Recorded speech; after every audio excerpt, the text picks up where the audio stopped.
introduce His Excellency Alexis Rosado.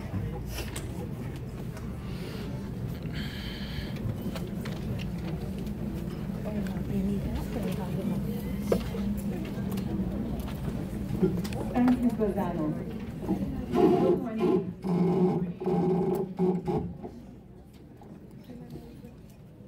His Excellency Ambassador Alexis Rosado currently serves as Ambassador of Belize to the Republic of Guatemala and as non-resident ambassador to Costa Rica, Honduras, Panama, and El Salvador. He heads the International Boundaries Unit in the Foreign Ministry and serves as co-chair of the Belize-Guatemala Joint Commission. He is also Belize's alternate presidential commissioner to CETA and to CETA.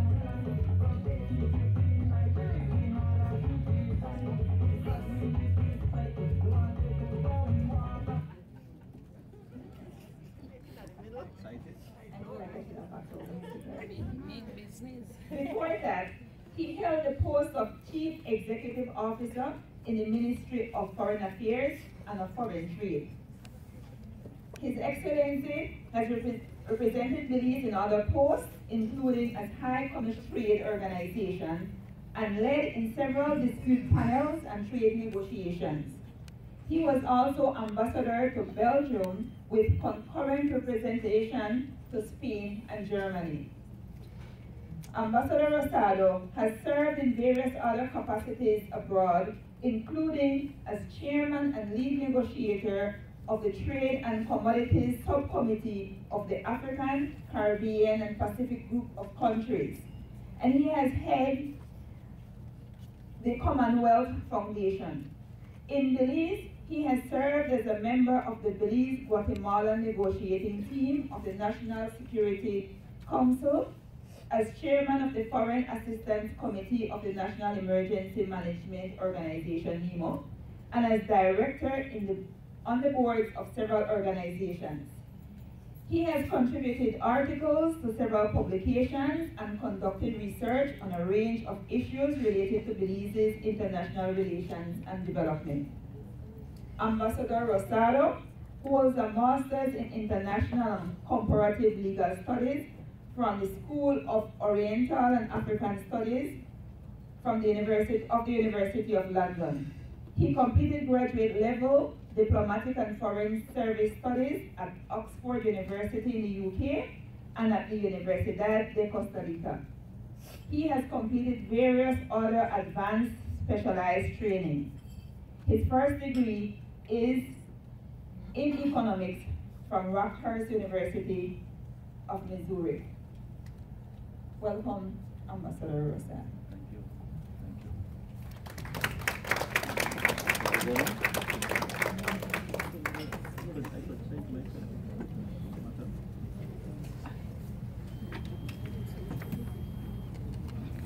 Does this work? Hello. Good morning, everyone.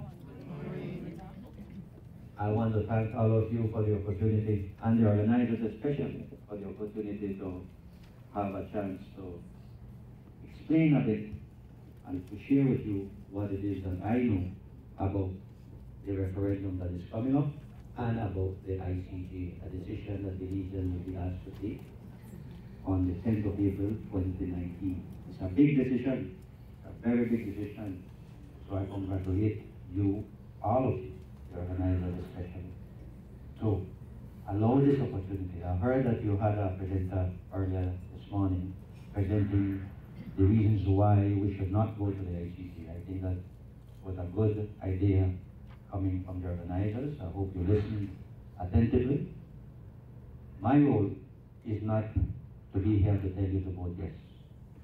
My role is to be here to give you the facts behind the issues surrounding the question that will be asked of us Belizeans. I will try to present to you in summary form because there's so much issues around the whole question. But in summary form, I will try to give you the key relevant facts behind the question. So my presentation is entitled to Why the ICJ. It is not why vote yes to the ICJ. It attempts to answer why is it that the Belizeans are being asked to consider the option of going to the ICJ or not, to end the Guatemalan claim. It will explain how it is that we got to this point. And over the presentation, you will hear a bit of diplomacy, a bit of history, a bit of law. And I hope that you won't all fall asleep because you just had a nice little recess and I saw some of you having some snacks. And when I came in, somebody said, you're doing the boring part. I said, the facts, evidence-based approach. It's not the exciting part of the morning's presentation. Should I stay away from that?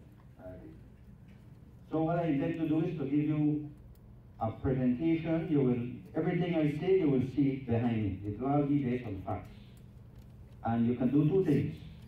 You could stop me while I am giving the presentation and ask questions, or you could wait till I finish, and then we could have a question and answer session. It's up to you. Do you have any preference? I just continue on, and then unless you have a strong urge to stop me, please feel free to stop me. But if not, then we could wait till after the presentation, all right?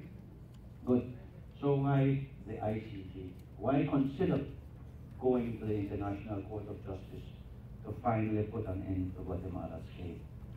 I'd like to start with an old saying attributed to Robert Frost. Those of you who teach poetry in school or who might remember the days of poetry class. Robert Frost, in a poem, he said, "Good fences make good neighbors." And that saying applies everywhere in the world, in any circumstances you live. And really, it exists in every language. Every civilization in the world has a saying similar to that. Good fences make good neighbors. Whether you live in a village, in a city, in a town, you need to know where your land begins and ends. But that is not enough. Your neighbor needs to know where their land begins and ends. Because if you and your neighbor can't agree where that fence should be, you will have a problem. You will have quarrel. And then you will have to find a way to deal with it. So whether you like it or not, you could be sure that your line, your fence is supposed to be there. But if your neighbor not agree, you have a problem. Yeah. And people deal with those things differently in our local courts. And even in our news, you hear about conflicts going on between neighbors. They can't agree about their land. Okay? Some people have gone to jail, some people have died. Just here in Belize, in some villages, it happens. Now the same thing happens between countries around the world. So when you tune in to the evening news, you tune in to Fox News or CNN or whatever news stations you put in the morning or evening when you're at home relaxing, you will hear about wars going on, about conflicts between countries, and a lot of them have to do with territorial or boundary disputes. And people deal with their disputes differently. They could try to negotiate them, they could try to talk it over, they try to find some mediator to help them settle it. Sometimes they go to court. So, my presentation will deal with these things. This is the dispute. We'll cover what the dispute is. Resolution of disputes under the United Nations. ICJ option for definitive settlement. Will show that really it's not a new option. Unsuccessful attempts to settle Guatemala's claim. The ICJ option, if we go to court, what the court will have to look at. What the court has said when it comes to boundary and territorial disputes. What does Guatemala know about this, all of this, and why now, and why we need a referendum? By the time I finish, you should have a good idea of each of those matters relating to the questions will be asked to decide. So the dispute, what is the dispute between Belize and Guatemala? Some say there's no dispute. Some even say, you know what, if Guatemala have a problem, go to England, go sort it out yourself.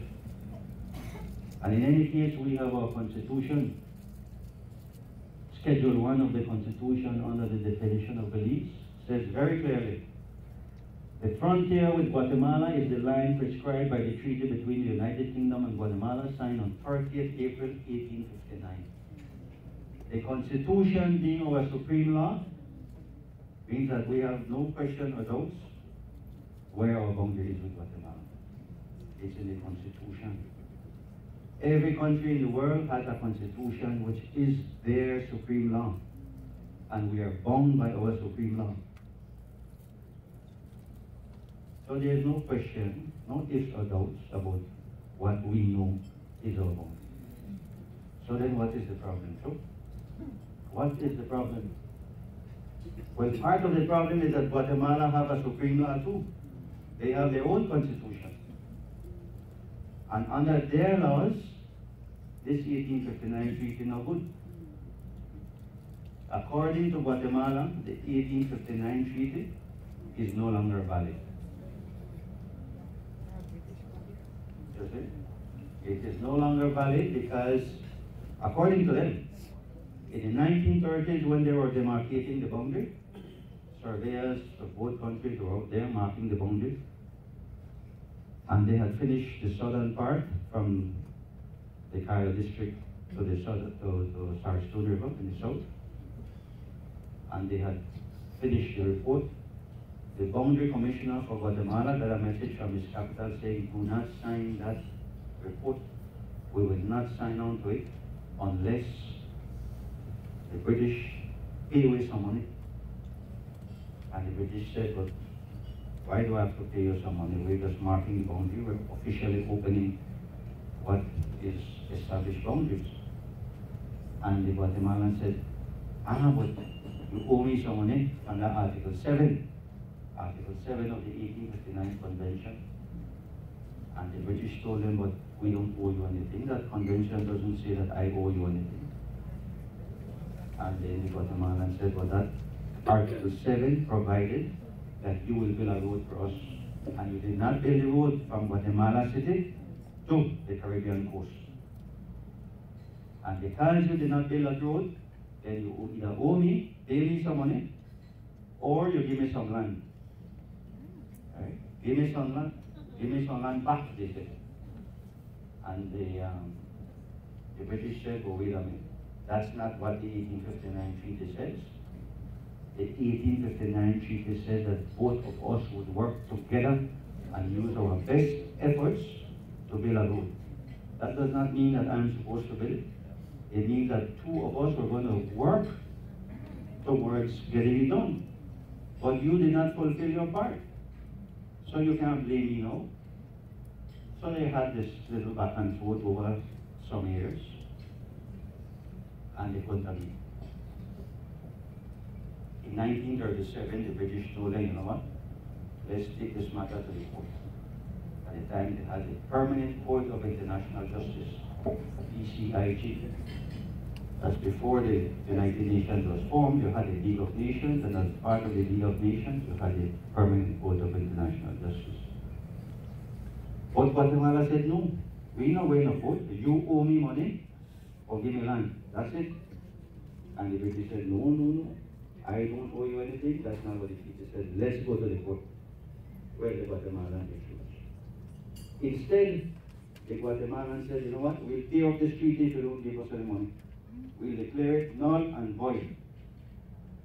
And the British said, no. Under international law, civilized countries settle their differences either by negotiation or by going to court. So we propose we go to court. Guatemala kept saying no, and eventually they changed their constitution. So in 1945, for the first time, Guatemala said, Belize es nuestro. In other words, they put in their constitution that Guatemala declares Belize is part of its territory and considers it a matter of national interest. of Guatemala to reincorporate Belize into its territory. Since then, they started teaching in their schools, Belize es nuestro. They started putting Belize as part of their map. And we know the rest of history, no? Up to now, we're still dealing with this thing. Because Guatemala, in effect, tore up the 1859 treaty. And since then, they're saying the 1859 treaty does not exist. Over the years, Guatemala has changed its constitution. But even today, the latest constitution still declares that Guatemala has rights in respect of Belize. And that the government must resolve it in accordance with the national interest. So they claim that they have rights over Belize. Now all of us know that Belize is Belize. Belize is one whole, indivisible. But Guatemala over time has declared that according to their national interests, they can negotiate away any part of our land. So over time they have said, well, I want the Sapodela Keys, or I want Toledo, or give me from the Sarsoon to the Cebu. They have changed what it is they're willing to accept, right? And our position, since the British colonial days, our position has always been that you would get not a drop of water, not a blade of grass from Belize. And we have maintained that position up to today. And that will keep being our position. We will not negotiate any part of Belize. Yeah? So we haven't been able to resolve problems over time. So from our worldview, we have the boundaries of Belize already established, very well established, already marked out, just like with the other countries in the region, they already settled their borders. But according to Guatemala, we belong as part of their map. And when they put their map there, and they include Belize, and they put Belize territory under dispute, that's how they regard us. Belize is a territory under dispute. And then they put this whole thing on a dotted line, the border line. They put it in a dotted line, and they say that that boundary is yet to be established. They cannot declare the 1859 treaty null and void. Then according to them, everything else that there is, nothing else that we did exists. That is their position. Now we know their position is totally wrong. But they don't believe. And they are stubborn evil. Everybody else tried it. Let them see the truth. But they refuse. They're very stubborn. So, in essence, Guatemala's position is that the 1859 treaty no longer exists because of the British failure to implement Article 7 of the 1859 treaty. And because that treaty, according to them, was a treaty of cession, then what happens in the absence of the treaty? Then the territory of Belize, according to them, reverts to them as if they owned it before. We'll go over all of that. We'll see that Guatemala never had Belize. But that is what they have taught themselves and what they teach their children.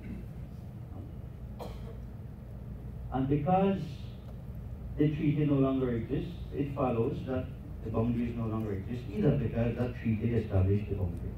And if we remove the treaty, then there is no boundary. That is their logic. It's a twisted logic, but that is how they see things.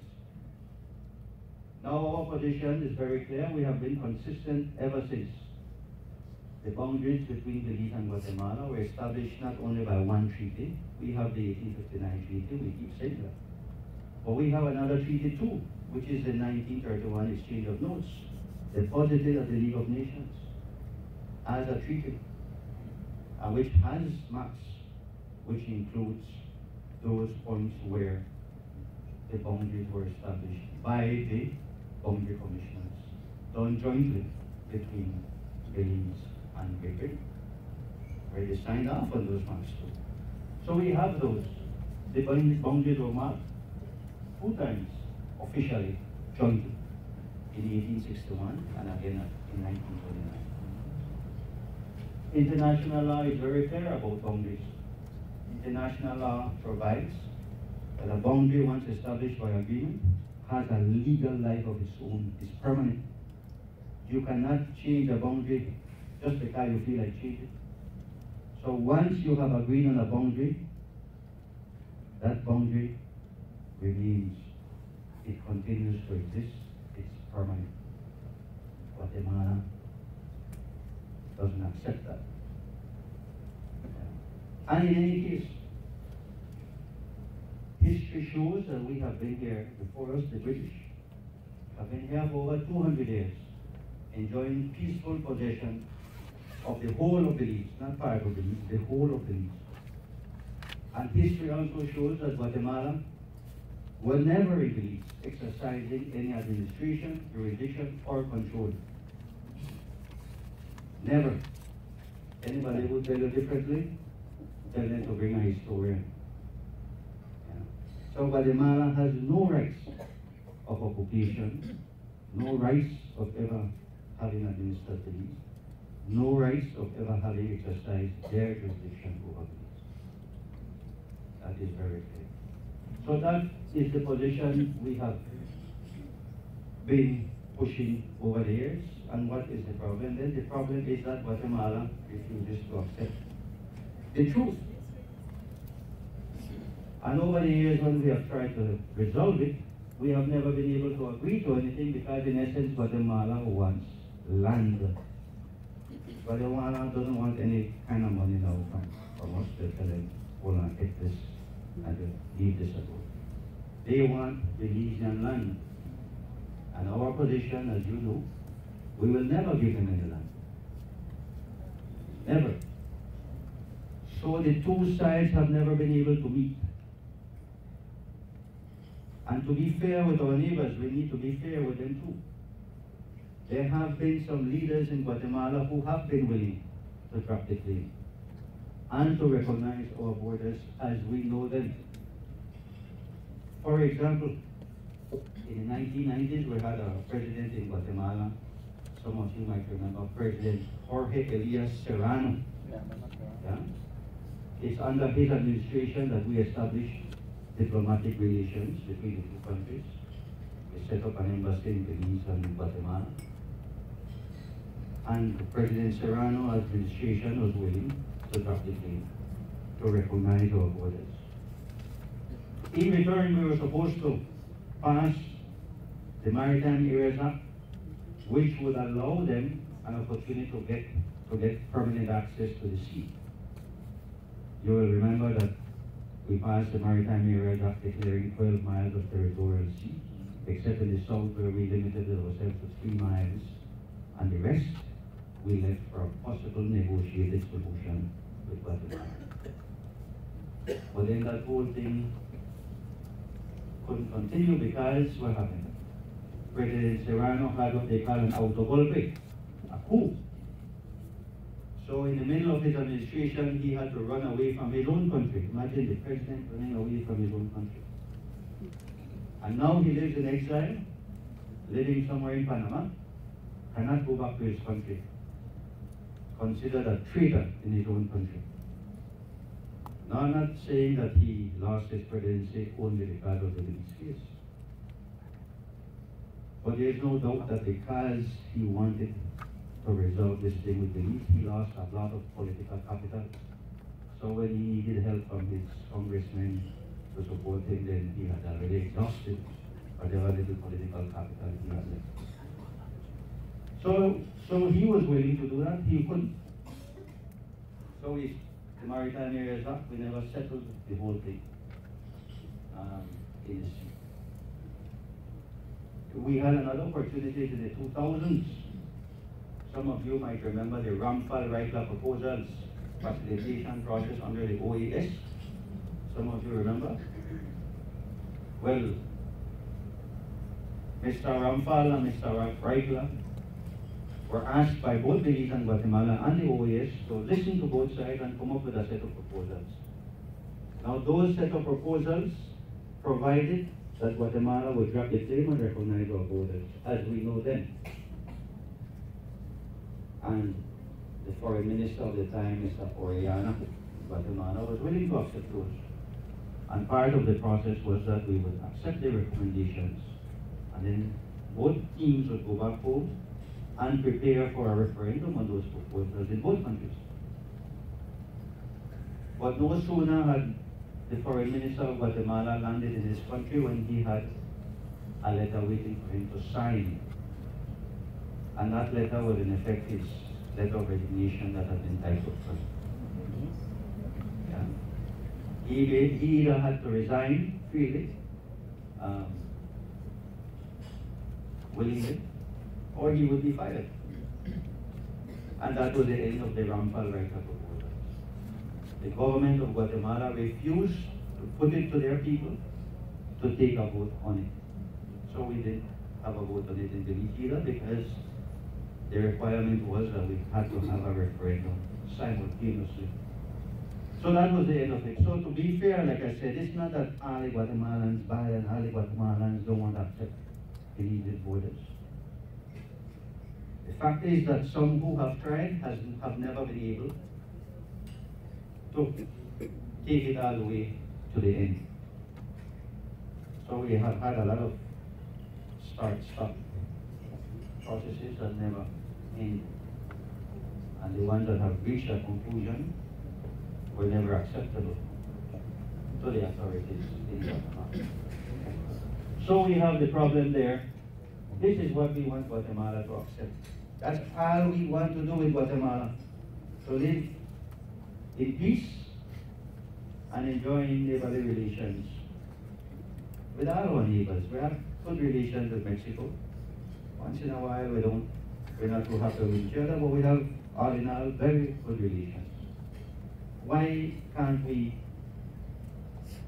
hope to have similar relations with Guatemala and Honduras and the rest of Central American countries? So, there's a history of how you deal with these things. We are a member of the United Nations. We joined the United Nations in 1981. Now people say, well, the United Nations supported us. In fact, some even go as far as to say we got our independence from the United Nations. You all know that's not true, though. We got our independence from Great Britain. But yes, with strong support from the United Nations. Remember, the United Nations was formed in 1945 after a Second World War. The whole world was fighting before the United Nations, and the UN was established to promote peace and cooperation among nations. Yeah. The whole point was to avoid wars, to avoid conflict. There was an idealist vision behind it, but they were also very practical. They said, you know, we will have problems between countries. And they established how it is that countries who are having conflicts should deal with their own controversies. And in Chapter 6 of the United Nations Charter, they gave us a menu of options, what countries should do when they have disputes, when they have problems among each other. So, for example, at Article 33 of the United Nations Charter, the chapter headed Pacific Settlement of Disputes gives us a whole menu of options on what countries should do when they have problems. And the menu of options provides that we should negotiate, deal with inquiries, mediation, conciliation, arbitration, judicial settlement, resort to regional agencies, or arrangements or other peaceful means of their own choice. Now, during my presentation, you will see that we have done all of these provided in the menu of options. We have negotiated with Guatemala. We have been negotiating for years. Inquiry since 1967, when Philip Golson went to the United Nations to complain that the British were negotiating away our land, and Premier George Price, who was accused then of trying to sell our Belize, complained to the United Nations saying, we want to be sure that When we become independent, we will become independent with our territory intact. And since then, the United Nations started listening, hearing the different views from Belize, not just from the government. Remember, we had self-government then.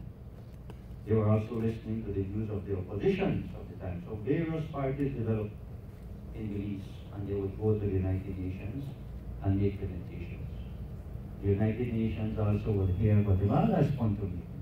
Guatemala would say Belize is no true, and they would try to argue and convince the world to take their favor. And the United Nations also heard the British position.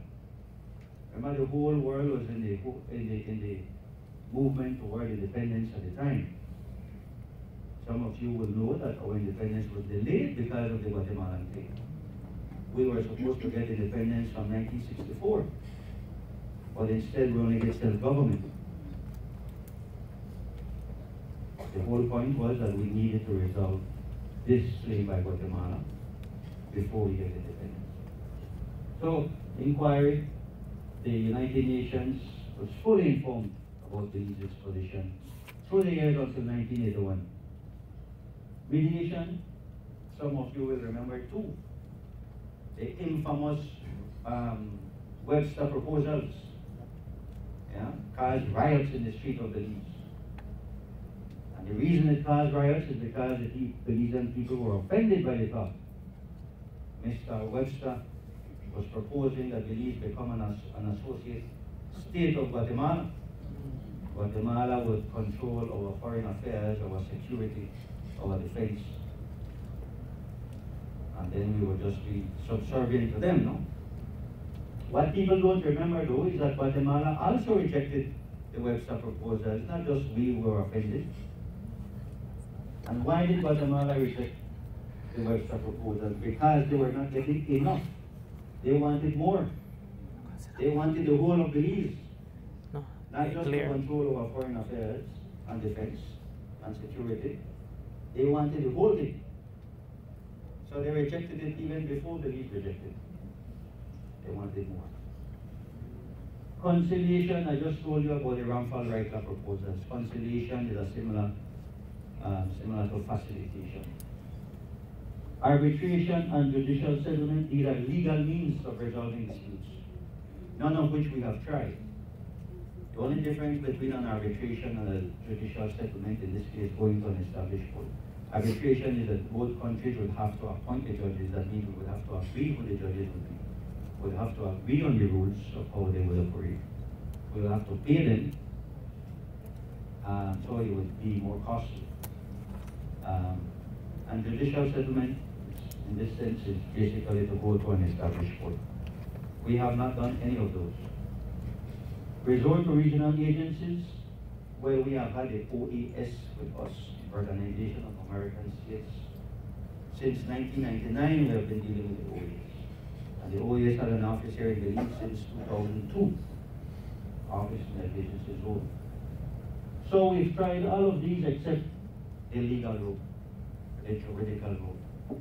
And people say, well, then what about the Security Council? Well, this same paragraph tells you, well, the Security Council shall is a very important word. It's not the same as saying may or saying should. It says shall. The Security Council shall, when it deems necessary, call upon the parties to settle their dispute by such means. By what means? By these means right there. By these means. So if we go to the Security Council today, the Security Council is likely to ask us, you try negotiation yet? We'll tell them yes. You try mediation? Yes. You try conciliation? Yes. You try resorting to regional agencies? Yes. You try judicial settlement or arbitration? No. But then they tell us, you should try that. That's likely they will tell us. Why will they tell us that? Because in Article 36 it says very clearly, under the same chapter, Pacific Settlement of Disputes, in making recommendations, the Security Council should also take into consideration that legal disputes should, as a general rule, be referred by the parties to the International Court of Justice in accordance with the provisions of the Statute of the Court. That's what the Charter of the United Nations provides. So we haven't tried that, likely they'll say, you should consider this. And the truth of the matter, that's what some of our international partners are saying. The trial of this is been spending more money and you know that. And sooner or later this has to end. Sooner or later this has to end. You cannot be spending our own taxpayers' money on you guys. You're independent now. It's the kind of thing we tell our children when they grow up already. Go and get a job. So you won't think. Similar to that, these people are telling us, because that's what the Charter provides. Now over the years and what options we have to settle the Guatemala claim, to put an end to it. We have several options. One, we could just do nothing. Ignore it. Ignore it. Some people say, no, our problem, the problem that Guatemala have is written. We don't need to deal with that. So we could ignore it. Just bear in mind that the times when previous governments have tried to do that, something is bound to occur along the border. And we have to go back to dealing with this thing again. Because problems along the border will always occur, especially when your neighbor does not recognize the border. So the British tried it, they had to go back to deal with it. And successive governments in Belize, UP, ADP, doesn't matter, have had to deal with the problem. And that's why in the history of Belize, you will see that every government who is in office has made efforts to settle this thing once and for all, to bring finality to it. The other option, continue negotiating. That's another option. We have been negotiating with Guatemala for years. We can continue negotiating.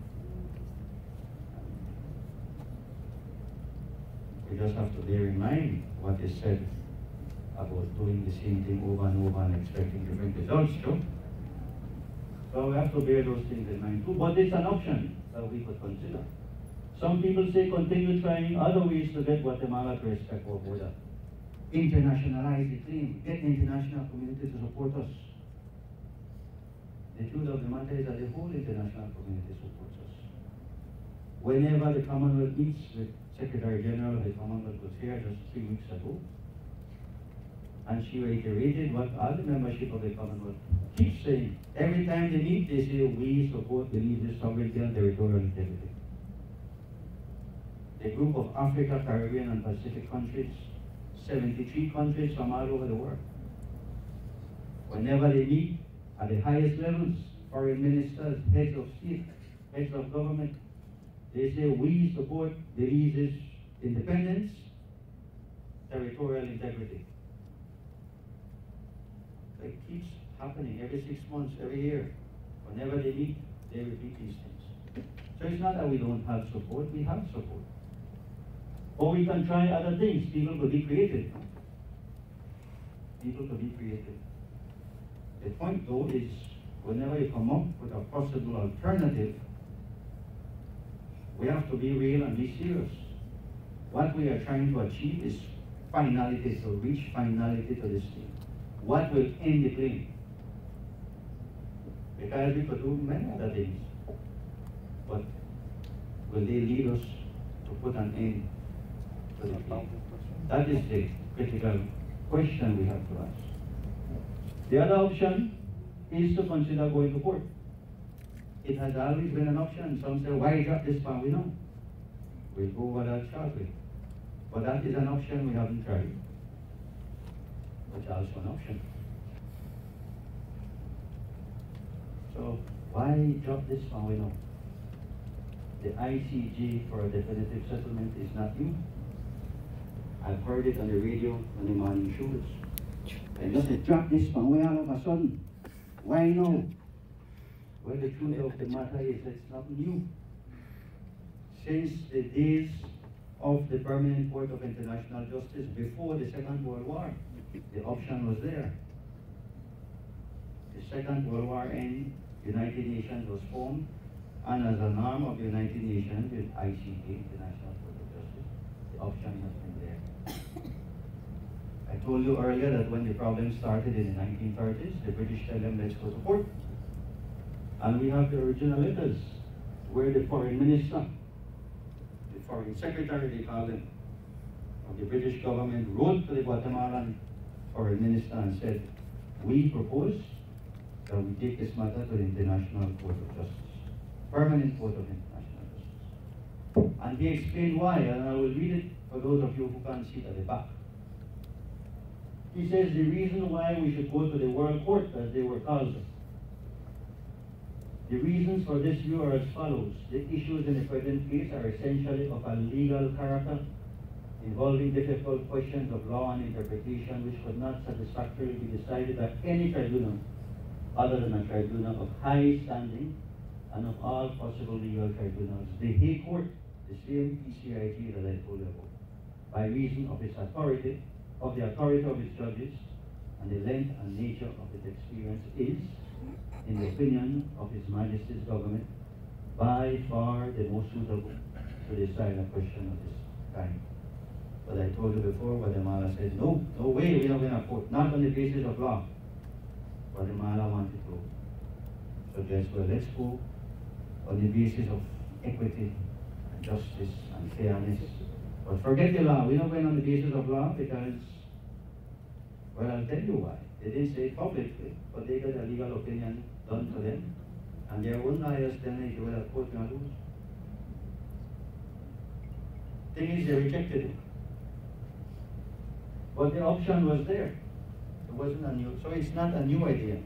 From way back then, 1937, the British were telling them, let's go to court. And then when the United Nations was formed, the judges of the ICJ had not met for the first time yet, under the new reality of being the International Court of Justice as part of the United Nations. The British wrote to the ICJ before they sat down for the first time and said, we submit to the compulsory jurisdiction of the International Court of Justice.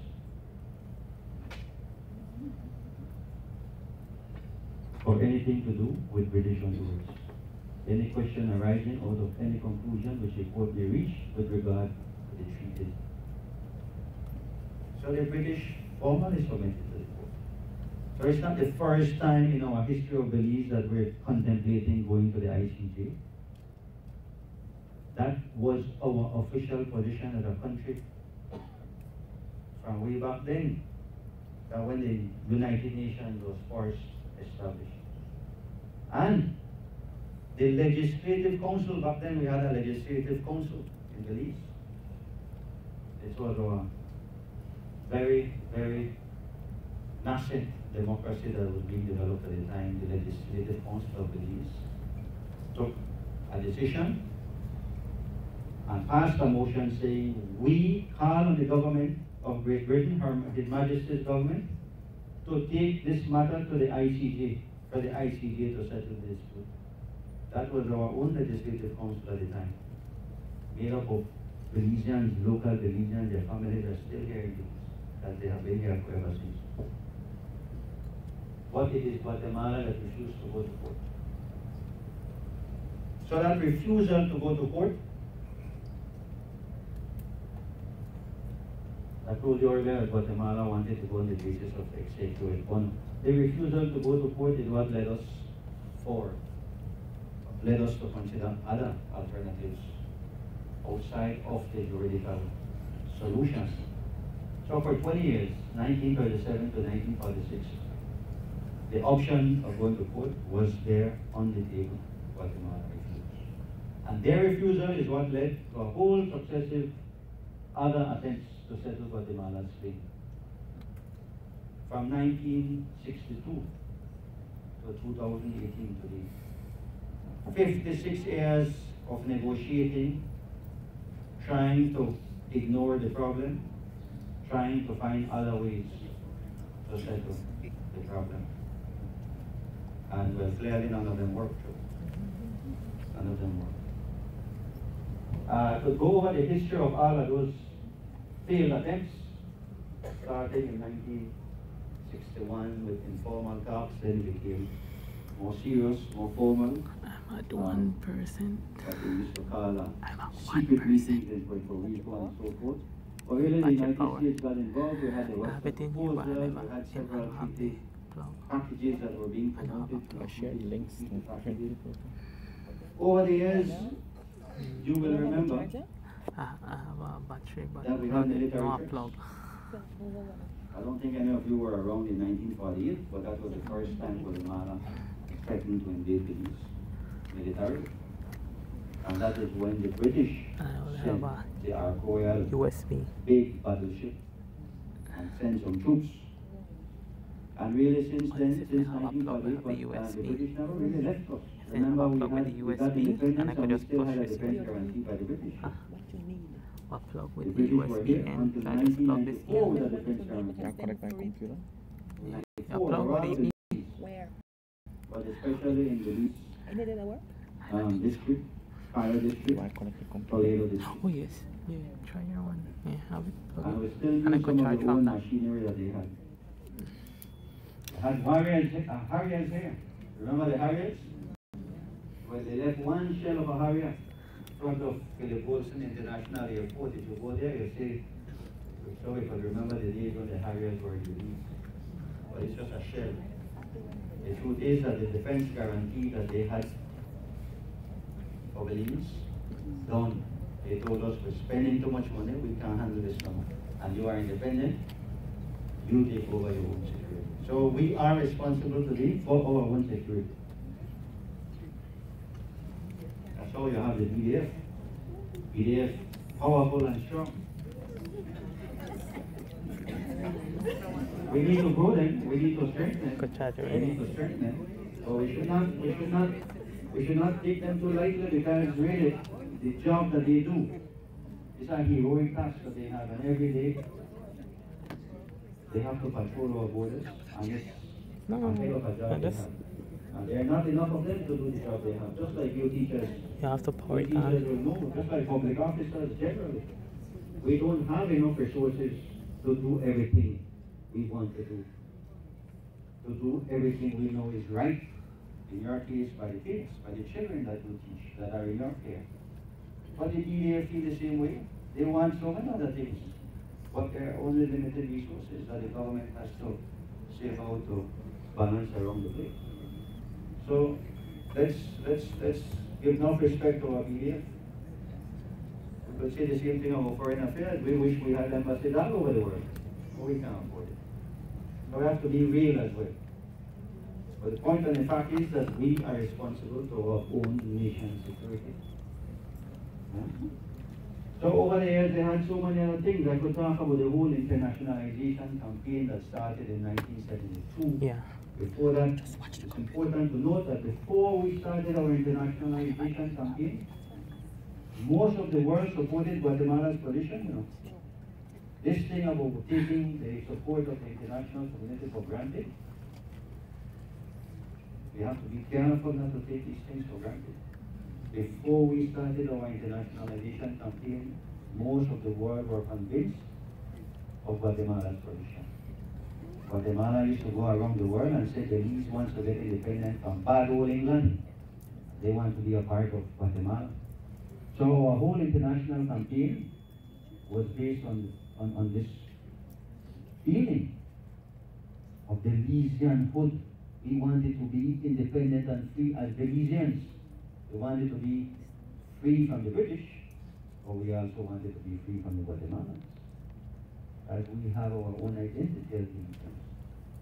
So when our internationalization campaign moved on out there, we had to convince the world, and big people like I said, Truman led all the time by Premier George Price. They used to accuse George Price of selling out the country, but history showed that that was not entirely correct or not true.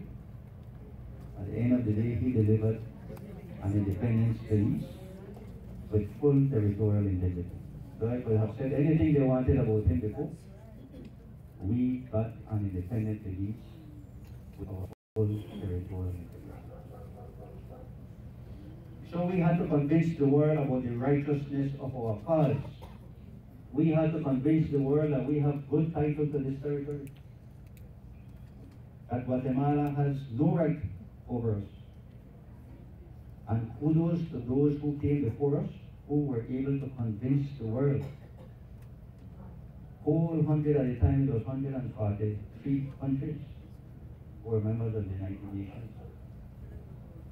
And they all were convinced about the righteousness of our cause, of course, except Guatemala. But we managed to show them with evidence and with the facts that our position was correct, right, and they deserved their support. So much so to the point that by the time we reached 1981, all the members of the United Nations voted in support of Belize to become the newest member of the United Nations, except Guatemala. So it's Guatemala we're dealing with. We're not dealing with the rest of the world, it's Guatemala we're dealing with.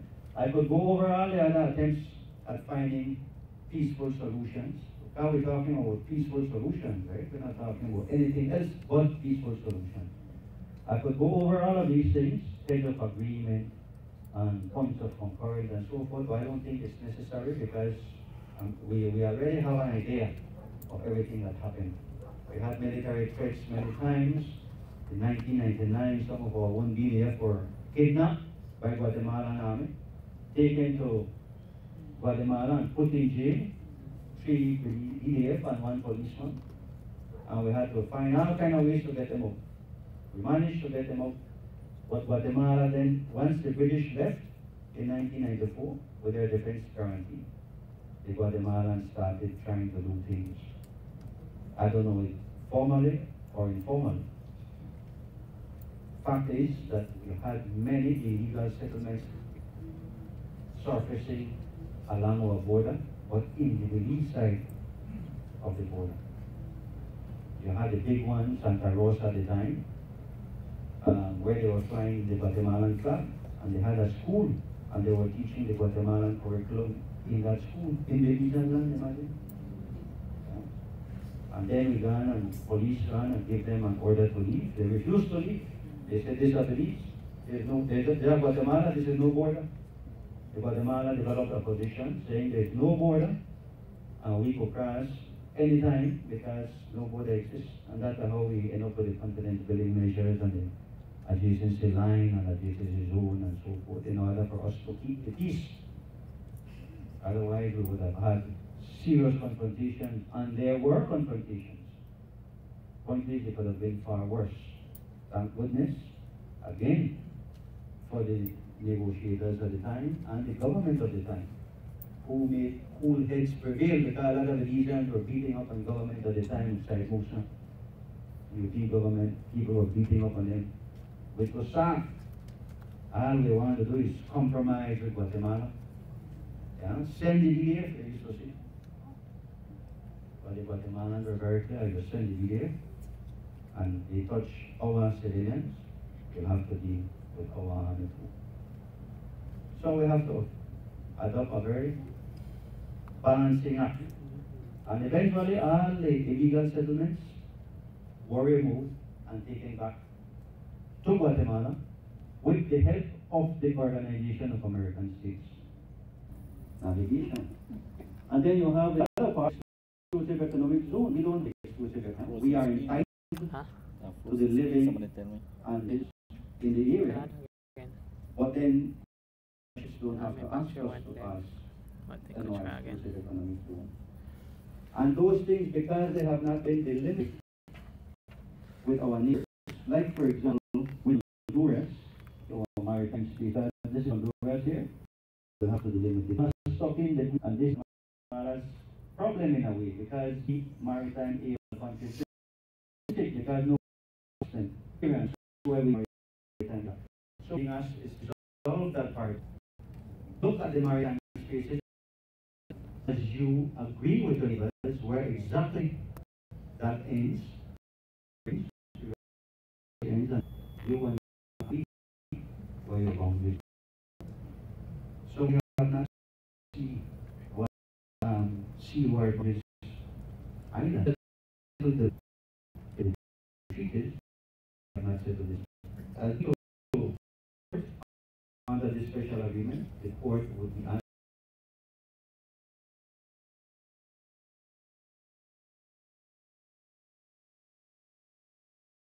stories two. Why? Because one have to give him over anything to do. You apply the law. That's what the court is doing us. Apply the law. Tell us what is right. Yeah.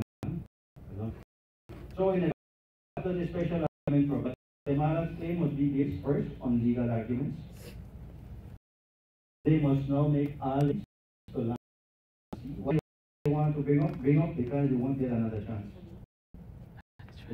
That the ICJ will examine the evidence and the law, determine whose position is right and whose position is right from under international law in respect of our boundaries. They will tell us this, that the boundary respected. And after this, no more claims. The decision of the ICJ is final, and that would be the end of the matter. That would be the end of the matter. So that is what the court has to do. So look at the law, look at the evidence, and just settle this thing for us based on that law and that evidence. Yeah. So we said 38 basing its decision on Article 38 of the Statute of the Court. It's important for us to look at what Article 38(1) of the Statute of the Court provides. Yeah. The court whose function is to decide if international law suits our shall apply. Remember that? Say may apply, can apply, should apply. May apply? No. Shall apply. Well, you have no choice but to apply that, right? Shall apply. A. International convention, whether general or particular, establishing rules expressly recognized by contesting state. Basically, treaties. You have to look at treaties. B. International custom of evidence of general practice accepted as law. C. General principles of law recognized by civilizations. D. Judicial decisions and the teachings of the most highly qualified officers. That's Article 38(1). That's what the court has to look at. And on that basis, they have to decide. Some people say, if we go to court, the court could decide anything they want. Actually, no. The court has to decide on the basis of the law and the evidence, on treaties, customary law, general principles of law, and bad decisions. So this whole idea that the court could make a Solomonic judgment, you know the story, those of you who read the Bibles, King Solomon and the two mothers who were fighting over this baby, remember that? Where King Solomon said, cut the baby in half. That's what some people say. If we go to court, we'll lose half of Belize because the court will compromise. Well, the days of negotiation done. We're not going to court to negotiate. The role and function of the court is to look at the law and the evidence, not to negotiate between the two countries. We have finished negotiating. If we wanted to continue negotiating with Guatemala, then we wouldn't even think about going to court. So the court's role and function is not to compromise, not to cut the baby in half. They will take a try look. That's why I said that it's sometimes boring, so very academic and so forth. But really, they will look at the law and evidence, and on the basis of what the law and evidence says, that's what they will do. No matter, their role is not to make people happy or make countries happy. Their role is to interpret the law and on the basis of the evidence, decide. That's it. And this is what they will be guided by. Some people think that this is what we're going by. The provision shall not prejudice the court to decide on a case ex equit bono if the parties agree thereto. This 38(2) is what Guatemala wanted to go by in the past. They used to tell the British, we went to court, but not on the basis of the law. We're going to court on the basis of ex equit bono. And of course, the British refused. British said, we're going to the court on the basis of law. And that is what finally we managed to get Guatemala to agree. A law. So, treaties, international customary laws, general principles of law, judicial decision. So if we go to court, there's a big if, no? If we go to court, the first thing that the court will have to look at is treaties. The court will say, Guatemala, what is your position? And Guatemala might like to say, well, Your Honor, I claim the whole of Belize. But I want to be a good neighbor. So give me half the territory, I want to have it even, man. They could say that, right? Or they could say, well, Your Honor, the whole country that we and we want it. That's it. You're the whole country. What they claim or what they ask for does not matter as much as what they can prove. So what can they prove? The court will have to tell them, well, Your Honor, Guatemala, whatever your position is, you have any treaty for sure? You say Belize for you? You have a treaty? Well, sure, Belize for you? Well, the honest answer that they will have to give is, Your Honor, we don't have any treaty to show Belize is not true. We don't have any treaty. So then the court will ask them, well, then on what basis you claim Belize to be yours? Well, they say, well, we inherited from the Spanish, we inherited it from Spain. Spain used to own all of this one time. And we get our independence from Spain, so we are the rightful heirs of Spanish colonial presence. That has been and will continue being their position. But they can't show that they have any treaty. The court will ask them, well, do you have anything to show that Spain handed this over to you?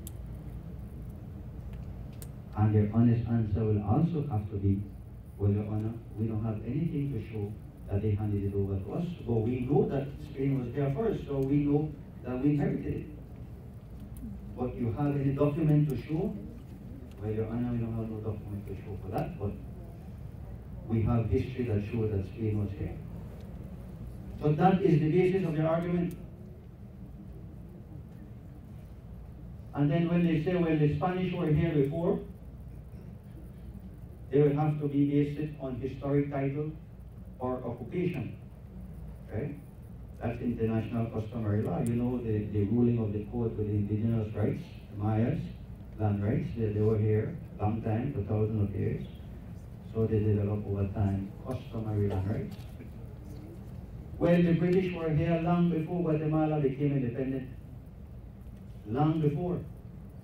Guatemala got its independence in 1821, at a time when Spain had abandoned all of these areas. And the truth of the matter is that the British were not only here in Belize, the British were all over the area, all the way down to Panama, all along the Atlantic coast, the Caribbean coast of Central America. And if you go to any of those countries in the Caribbean coast, they talk Creole just like we. Because they left our colonial heritage in place. The mosquito kings from Nicaragua used to come to Belize to get crowned as kings. One of them came not too long ago to do the same thing. So the British were all over here. When Guatemala claimed its independence in 1821, Spain never recognized them. Guatemala's best friends were the British. Spain and independent Guatemala did not establish diplomatic relations until 1863, 1864, after the 1859 treaty had been signed, sealed, and ratified. So, Guatemala can't show anything that Spain gave them any part of any country. So they will have problems there too. General principles of law, there are so many general principles of international law. But the most important one that we all know is the right to self-determination, recognized by all the nations of the world. And we have the documents, the UN resolution, in which they said we support Belize's right to self-determination, to full independence with territorial integrity. Not one time, several times they repeated that. And even today they are saying that. So we don't need to go over general principles of law. And then judicial decisions, very important because some people don't trust the court. Yeah? But the court, the ICJ, has been looking at cases and helping countries to settle their disputes since its formation. And the one consistent position that the court has maintained over those cases is the stability of boundaries. They maintain that a boundary once agreed is permanent. It has a life of its own. The court's position is that you could tear up the treaty that established the boundary. That does not matter. The boundary continues to exist. And that you cannot change a boundary unless both of you freely agree to change it. But nobody agreed with Guatemala to change your boundary. Nobody. Nobody has, nobody ever will. So that, in essence, is what the court will have to look at. Yeah? And in respect of treaties, because it's not just about the law, right? I told you it's about the law and the evidence. So you could say anything like Guatemala could say, they could repeat a million times, Belize says no, it's true.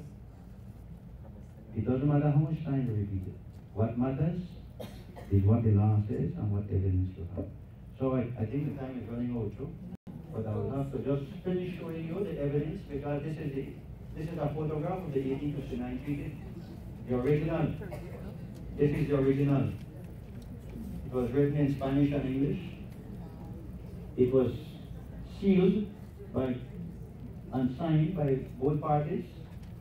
And when a treaty is signed, it's not enough for the ministers to sign it, it has to be ratified. So for us, it has to go to the Senate debates it, they take a vote. If they say yes, then it can be ratified, it becomes law, it becomes legally bound by it. In Guatemala, it has to go to Congress, so the 1859 treaty went to Congress, and they voted yes, this is good for us.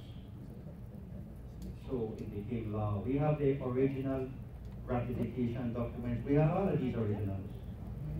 Guatemala likes to pretend that these things do not exist, or if they don't exist, if they exist, then they're invalid. We have the treaty, which basically defines where our boundaries are. You know it, I don't need to go over it. What matters here is that these three border monuments were put in place by the neighbors and by us. So this was put by the British and by the Guatemalans. At Garbage Falls, they put it there, the British and the Guatemalans, twice, not once, twice, in 1861 and again in 1929. The one up here, Aguas Turbias, is the tri-point because it is the point that marks the boundary with Guatemala, with Mexico, and with Belize. And it was put there not by us, not by the British.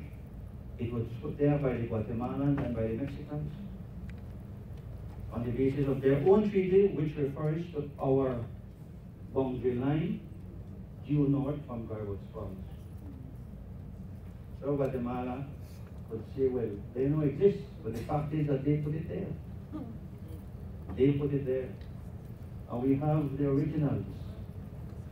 I don't think I need to go over Article 7.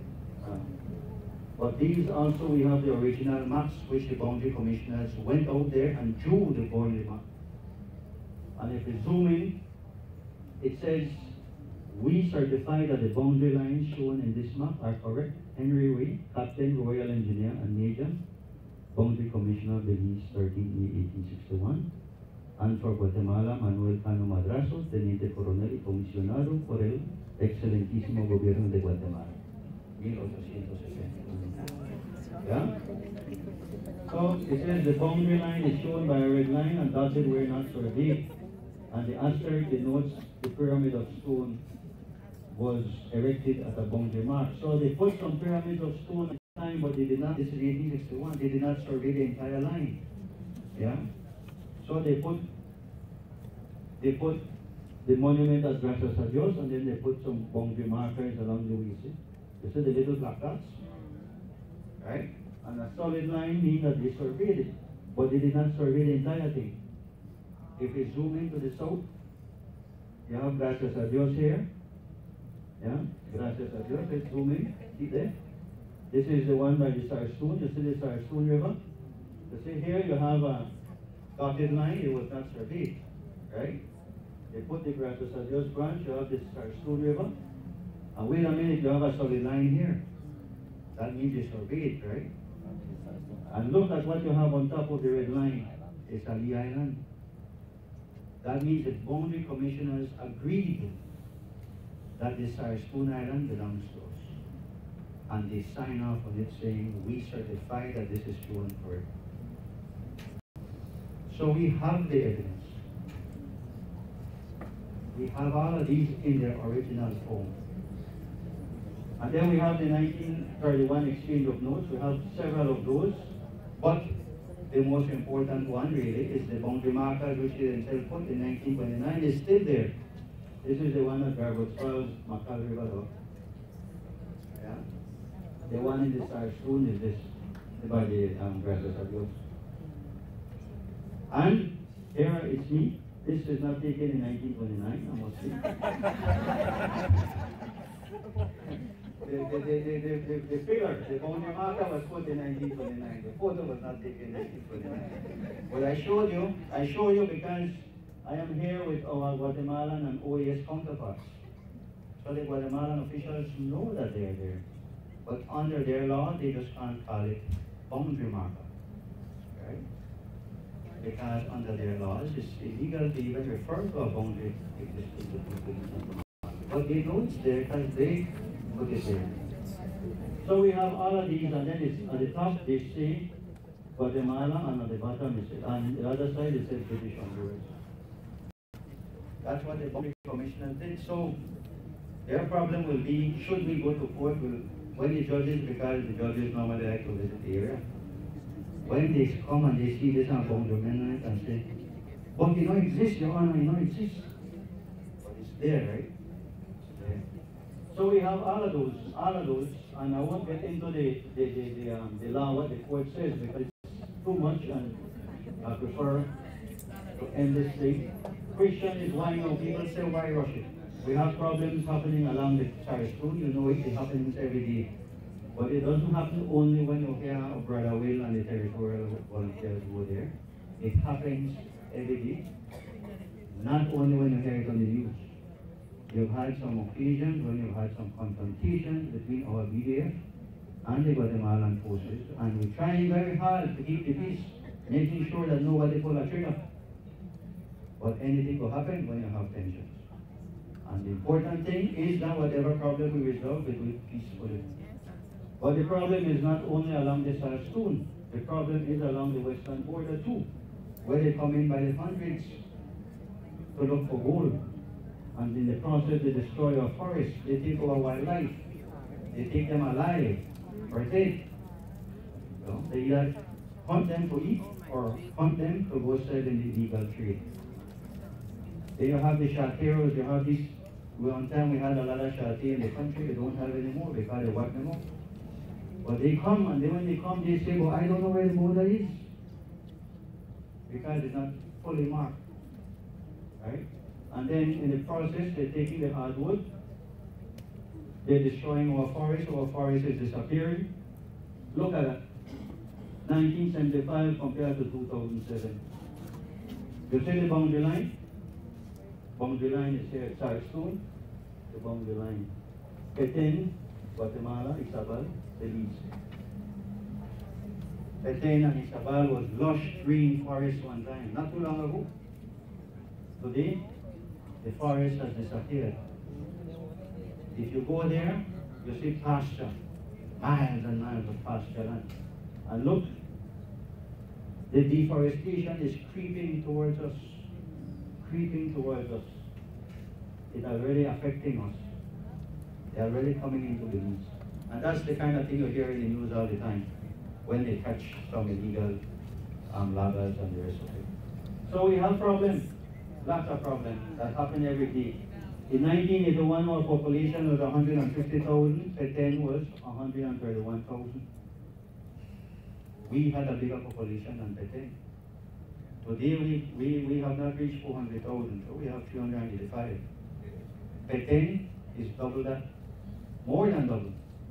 Petén is at 809,000. But these are conservative estimates because they haven't done a census for over 20 years. Some people estimate that it's over 1 million. Things you have deforestation, poverty, population explosion, that will affect us, that will keep affecting us. The idea is not that if you go to port out, this thing will magically disappear. The important thing is that we know how to manage it. And by managing it, we'll be able to deal with it better. Some people say, send more media. We all know that we don't have enough resources. And the government is committed to putting more media, and they have been putting more security forces. But it will never be enough. It will never be enough. Because even when our security forces go in and try to capture people who are taking advantage of the dispute, all they do is they run across back into Guatemala.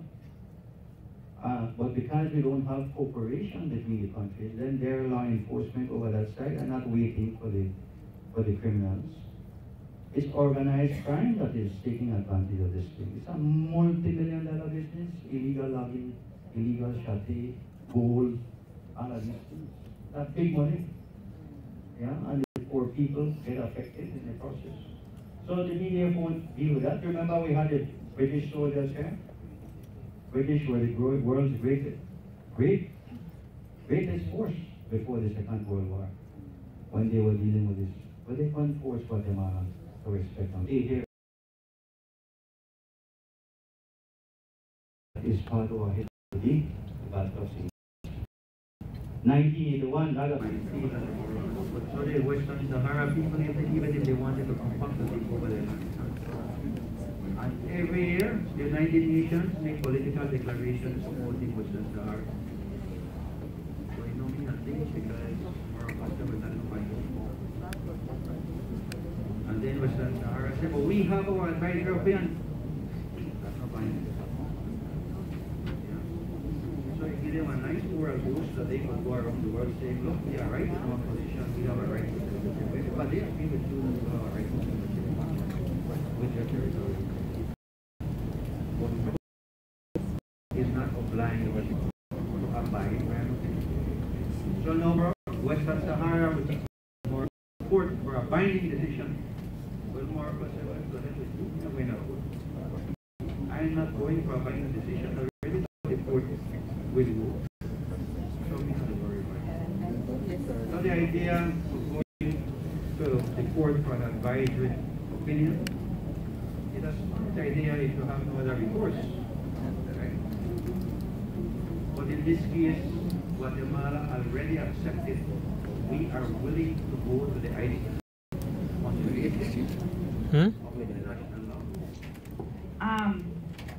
On those words that you mentioned, shall, the treaty says there a word that says belongs, and for example, in my marriage, I have a binding legal document. Regardless of the promises of my husband, of the high expectations of my husband from me,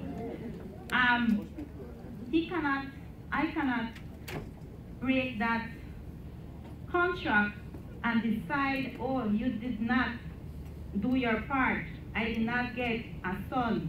You did not provide me with all these promises or expectations that I had. I can't just simply erase it. The Guatemala point, how can they just decide it's void and null? Both parties need to sign for it to be void. My husband has to sign the divorce paper. I need to sign the divorce paper, whether I agree or not agree. All right, teacher over there says no. All right. We had many treaties prior to this Anglo-Guatemalan treaty. Treaty of Madrid, Treaty of Paris, Treaty of Versailles, Convention of London. All of these treaties were broken by the British. They are not understanding.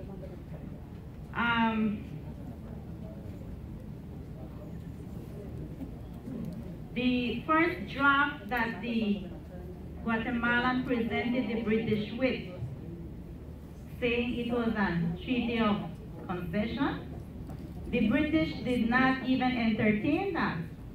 They sent it right back and said, you need to reward it because this is not a treaty of you ceding these areas, this land to us. British didn't accept. So for them to say that, you know, about their treaty, that is another thing to be thinking about. I would say yes to the ICJ if, Looks I'm so. using those words now, if we had an ideal system concerning the court without any political influence and for it to be corrupted free. And certainly that, I don't believe that is the case. We hear a lot of this word technicality in our news, and that is just another word that I would expect to hear from those that would be representing us, that they would fail to provide, you know, the correct words and everything. I would choose no to the ICJ. We were presented with what? 4 options. We could have been presented with 10 or 20 options for that matter. But to this dispute, to this problem, there are always solutions, right? As educators that we are, we can do a lot. It's only about believing in ourselves, right? We have the power to educate our children to become great leaders, to become wise leaders, to become determined leaders, to become competent leaders. So my other option would be to wait for such leaders to defend us, for such leaders to fight for us. How many years has this claim been sitting? We just need to wait some more. Thank you.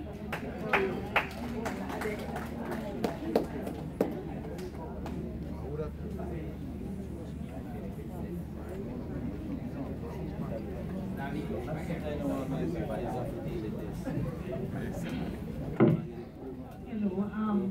My one question would have been, do you have any idea why Guatemala has decided to go to the courts now? Why do you think, do you think they have some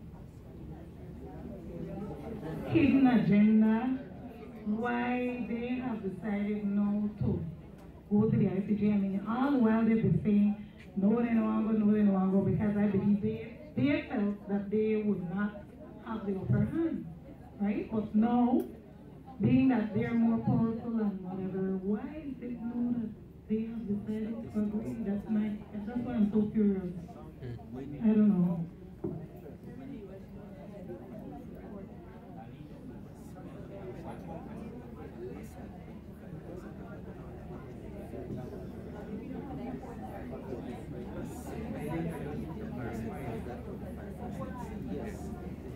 I think to clarify that my role here is not to convince you to vote yes, we was focused on clearly coming up prepared speech to come and tell you what to do. And that's fine, we have to respect those positions. You had somebody else here earlier who was trying to convince you to vote no. That's fine, but it's right that you listen to all sides. My role here, I was invited to come and give you the facts. Yeah. I'm not here to debate with anybody for a yes or for a no. So if you think that is what I'm here for, sorry to disappoint you. Yeah. I am here just within the practice everything I have gratitude in favor of the family. You want to hear the yes, which I think see a very strong position for the yes, just like you will hear a very strong position for the no. I think you should arrange for that. But I'm sorry if I disappoint you that I'm not here to try to convince you or argue with anybody that you should be voting. Back to the question, why is it that Guatemala is now finally willing to consider the court? Simply put, I wouldn't say that it has to do a lot with our successful diplomacy, because we don't like to think so still, but the truth of the matter is that the international community has been pressuring very hard. It has nothing to do with Guatemala willingly and out of the goodness of their heart. It has to do with the international community telling us you need to resolve this thing once and for all. By whatever means necessary, just do it. Because we will no longer be a company. We are spending our own taxpayers' money in keeping the peace between the two of you. And they are all committed to maintaining peace and order around the world. But they are only willing to do so much. So Guatemala has been under a lot of pressure. Remember, we were supposed to have a referendum in 2013. It was supposed to be simultaneous. And when we had made the announcement that we were preparing for a referendum, Guatemala backed out. And they come up with all kind of excuses why they won't proceed with their referendum. Which is why then we amended the special agreement and included a protocol which provided that both countries can have a referendum at different times according to their convenience. And the government of Belize, and Prime Minister Barrow announced it right in 2013. If Guatemala is serious, they have to go first. They will not have our referendum. Why did we say that? Because some people say well, we should have kept it simultaneous. But our government decided that there is no way we could trust them again. To announce another date, we will make all the preparations and then they will back up again. Because there's no, we can't take them serious. Once they do right now, we announce a date and then they back up. So our cabinet says no way. They are willing to move, they show us that they have the vote first, which is what then Guatemala has. But they didn't do it because we were telling them. They did it because international agreement was part of it. I was glad to say that they have to do it. But the truth of the matter too is that our government, I'm not talking about PLP, I'm talking about our government in the early 2000s, once they were following right up, our government and our institutions and our diplomats were around the world, pushing international so in turn pushing Guatemala to agree to that is how it's told here, they agreed. We don't get money, no, you feel like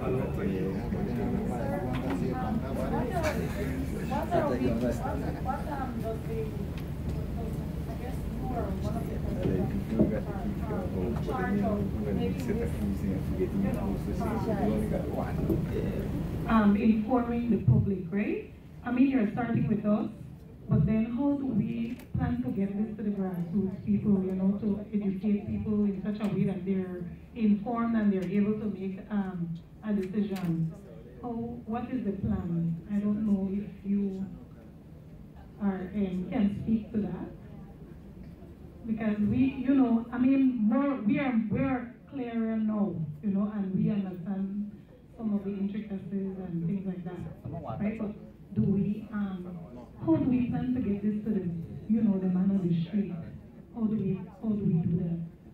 How do you proceed? Well, I should clarify that we're not starting today. We have been doing this for a number of years, regrettably not as extensive as we also have done. The truth of the matter is all of this information should have been taught in schools.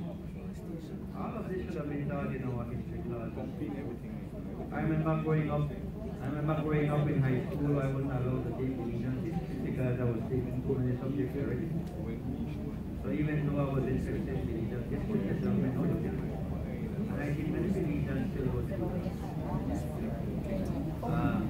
But really, it should be taught from primary school. So it ought to be in our curriculum, and we have been working with this included in the curriculum.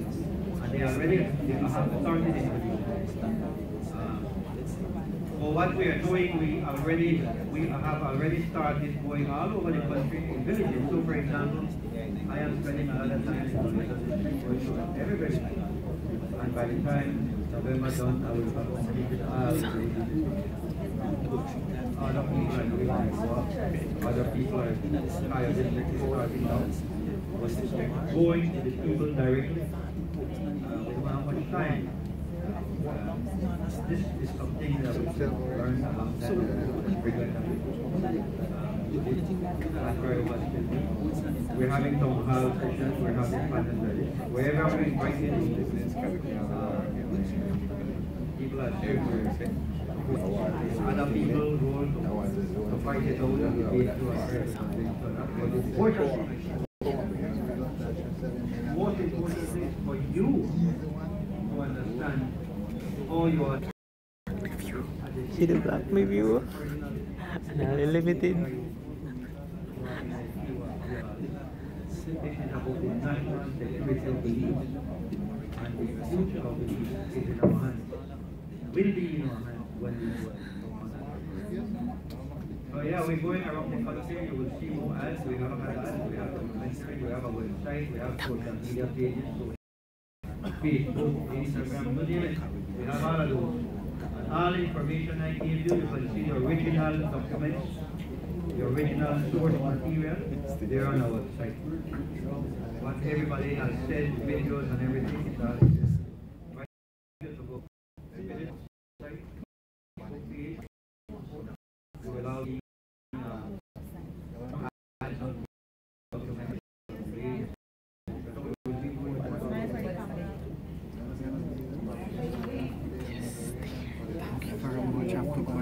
No problem. I just wanted to know how ready are we for this ICJ and who will represent us? really as a country. Ready as a country and So you mean for the case or? for the case. Well, we have been studying this thing for many years. Remember, the British told the Guatemalans, let's go to vote from 1937.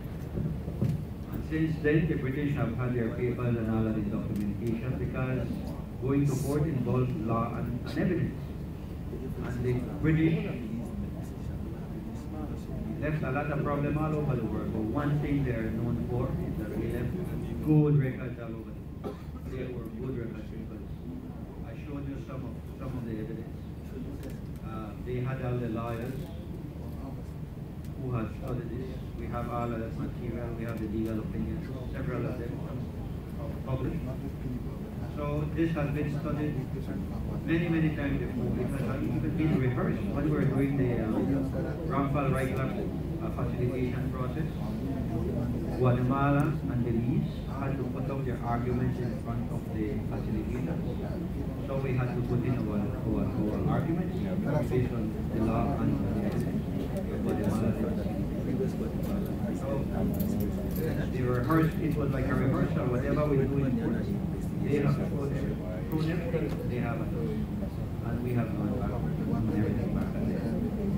And well, the result of the wrongful right of proposal, because even their own facilities have concluded that Guatemala was but then the political decision was that they can't do it. So we have had our lawyers. The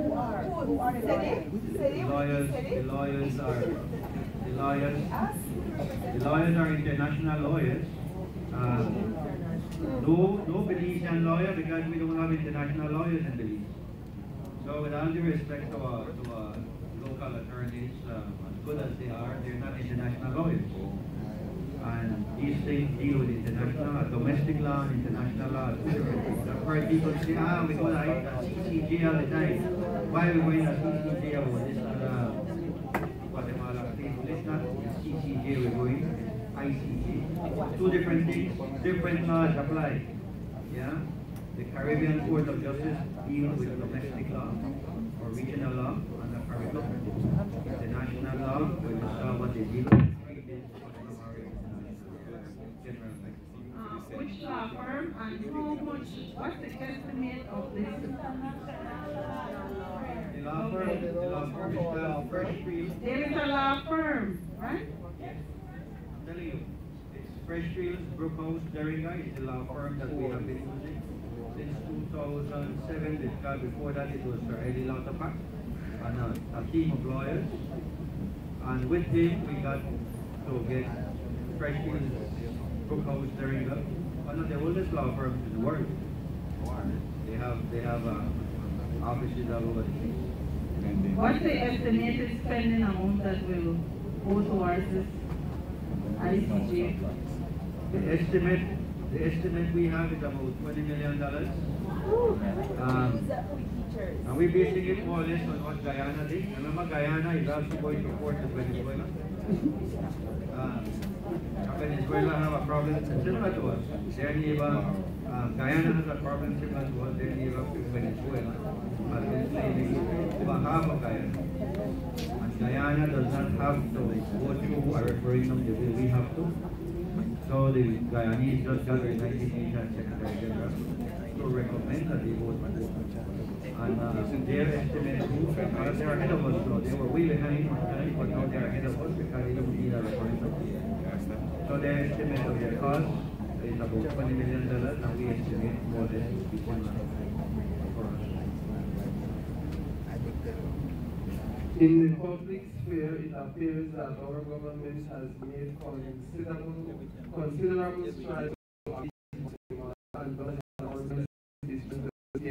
towards the yes vote.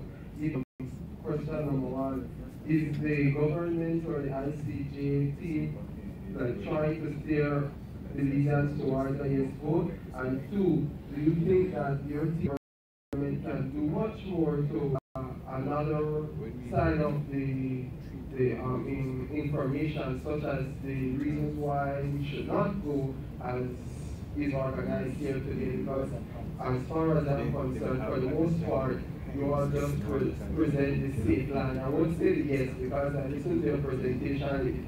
You are playing safe, but and I think that's the truth. You just basically play it safe and run with it.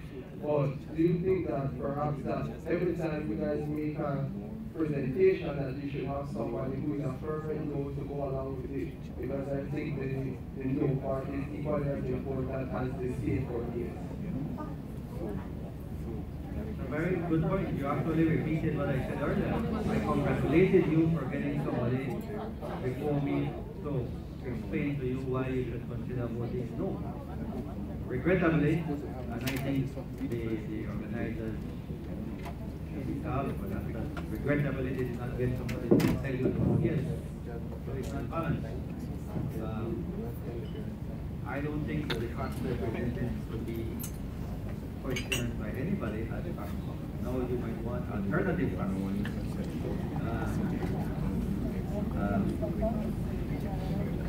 I won't comment on that. But if you want alternative facts, then I think you heard you hearing everything. So the important thing is, as a great writer, historian, and diplomat has said, as a Truman, you know him? The man said clearly, everybody is entitled to your own opinion, but you're not entitled to your own facts. Facts are facts. Facts are facts. So, if you want to hear other facts, I told you that I will present to you what are the facts. You might want to hear other things. So I encourage you to continue reading, continue researching, continue asking questions. And only by informing yourself do you empower yourself. Hopefully, you will do it with a view to getting down to the truth and to getting down to informing yourself about what is the right decision for this. It's not about me, it's not about you, it's not about Dean Barrow, it's not about Senator Clinton or Clyde or John Hussein. It's not about any of those one person. It's about the future of this country. As much as the temptation might be there to inject politics, inject other kind of selfish motives, I think as responsible citizens, our civic duty is to just inform ourselves. And whereas there is a lot of passion involved, there's a lot of passion involved in this. Yes. Let's keep the dialogue a certain kind of respectful. Let's argue, let's debate, and let's debate forcefully. But let's not debate over things that are invented or created out of fear. Facts are not debatable. Facts are facts. And if you want to debate over the facts, then that is a good start for the debating process, for the dialogue around that. And that is what we'll keep doing. That is what we'll keep doing. And I think I already explained the difference between what the government's position is. The government's position is that we have reached a certain position over the history of trying to resolve this problem, that we need now to consider going to court. Right? Finally, one neighbor agreed to go to court, so now we need to consider going to court. That's the government's position. But I told you earlier that in my office, the office that from where I operate, our role is to just go there and help with public awareness, public education. Okay, good morning everyone. Your Excellency. Is it? Oh my goodness. I would like to see, added to the presentation, a case where countries with territorial disputes have gone to the ICJ and they have walked away with a ruling that has allowed them to protect or enforce their territorial integrity. Is there such a thing? There are a lot of cases. A lot of cases. From 1951, remember I said our case would have been the first case to go to court if Guatemala had agreed. Since then, I think they have had 32 cases which the court have ruled on the basis of territorial or boundary disputes. Out of those 32 cases, between 1946 to 2018, out of them, all of the decisions have been implemented or are in the process of being implemented. One of the biggest ones is between Libya and Chad. Libya and Chad were at war for 20 years over a region. Yeah? They were killing up each other until one day they decided, enough of this killing. We're brothers, we're African brothers and sisters. Let's resolve our problem and go to court. And this is the conclusion of the court. I should give you a little background. Libya's position was that they inherited this territory from their colonial predecessors. Libya got their independence from Italy, and Libya's position was that Italy used to own all of this, and before that the Ottoman Empire used to own all of this, and before the Ottoman Empire the Senussi order, and then before that the African chiefs that used to run and operate all of these areas, and we are the natural heirs of all of them. So we have historic rights over this place.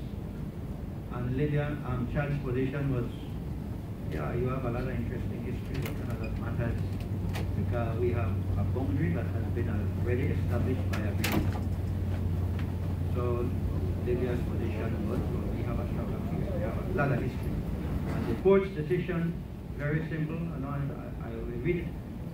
The court's position was that there was a boundary established by agreement. The court adopted Chad's position. It says that the establishment of this boundary is a fact which from the outset has had a legal life of its own, independently of the fate of the 1955 treaty. Once agreed, the boundary stands for any other approach would vitiate the fundamental principle of the stability of boundaries, the importance of which has been repeatedly emphasized by the court, and I give you other court decisions by which they have said the same thing, stability of boundaries. It continues, a boundary established by treaty thus achieves the permanence which the treaty itself does not necessarily enjoy. The treaty can cease to be enforced without in any way affecting the continuance of the boundary. Then it continues, when a boundary has been the subject of agreement, the continued existence of that boundary is not dependent upon the continuing life of the treaty under which the boundary is agreed. And what did it have to say about Libya's position that they inherited? Please put it on the next page. It said, it will be evident from the preceding discussion that the court, whether described as a territorial dispute or a boundary dispute, is conclusively determined by a treaty to which Libya is an original party and Chad a party in succession to France, similar to us and Britain. The court's conclusion that a treaty contains an agreed boundary renders it unnecessary to consider the history of the borderlands claimed by Libya on the basis of title inherited by the indigenous people. This is also order the Ottoman Empire on Italy. Moreover, in this case, it is Libya, an original treaty and successor state that contests the resolution of the territorial or boundary question. Hence, there is no need for the court to explore matters which have been discussed at length before it, such as the principle of two people. Basically, what the court tell them is, they tell you to come up with anything about country, no matter. You have a boundary established by the international agreement. That's all that matters. And Libya has got it. And today, Libya and Chad is not fighting for the way of and you have many other cases. Put on the next page. Next one. Just to give you an example, right there. In terms of historic title, because that is what Guatemala claimed over Belize, right? That they inherited this from Spain. Listen to what the court have said about this in the case with Indonesia and Malaysia. Modern international law does not recognize the survival of a right of sovereignty based solely on historic title. Not in any event after an exercise of self-determination conducted in accordance with the requisites of international law, the bona fides of which has received international recognition by the political organs of the United Nations. Against this, historic claims and feudal pre-colonial titles are mere relics of another international legal era, one that ended with the setting of the sun on the age of the colonial empire. Couldn't say prettier, some poetic enough. Basically, what the court has repeatedly said is this thing about historic title. One time it might have worked, but under today's international law, don't come to my court with historic title. All that matters is treaty, customary, international law, general principles of international law, and their own decisions. So all of these decisions that they have taken have to be borne in mind when they take another decision. And they have maintained a consistency in this position over time. Some people have said, well, look, Nigeria lost the Bakassi Peninsula from Cameroon to Cameroon. It was very simple. The court ruled that the Bakassi Peninsula belonged to Cameroon because there was a boundary that had been established by agreement. Simple as that. Nigeria was saying in that case that we have thousands of people living there, so we have right of occupation. They said no, nothing trumps a treaty. Once you have a treaty, that's all that matters. That answers the question. I have so many more cases. So many. Is there any other questions?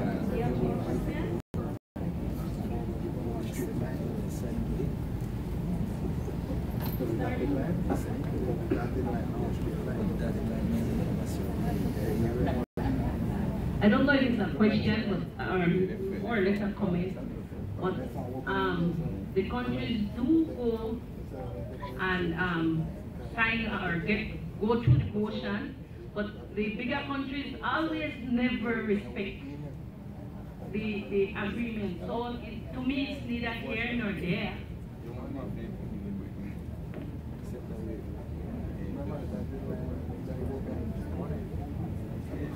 Sorry, I don't know why you're getting it from me.